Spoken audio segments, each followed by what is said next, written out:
Now, let's talk about updating our printer's firmware.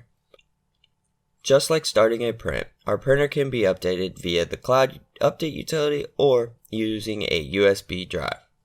We will first discuss the cloud update utility. Before beginning, make sure your printer is connected to the internet.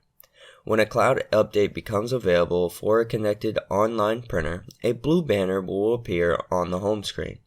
We will simply select that blue banner to begin the cloud update procedure. It's that easy.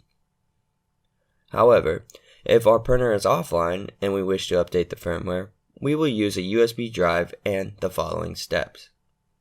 Just like starting a print job, the USB drive should be FAT32 formatted, and the update will need to be placed in the root directory of the drive. In addition, the update must be the only file in the root directory, otherwise the firmware update will fail. To obtain the most recent version of the firmware, simply log into your Eiger account and navigate to the Settings, Account Settings, Download.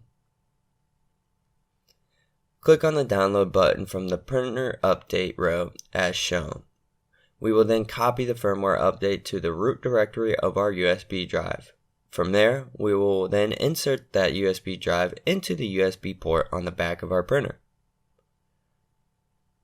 We can then begin the update process by either pressing the update arrow on the top banner of the printer's UI, or navigating to Menu, Settings, Update Manager. Once the printer scans the USB for an update, we will press Update to apply this firmware update.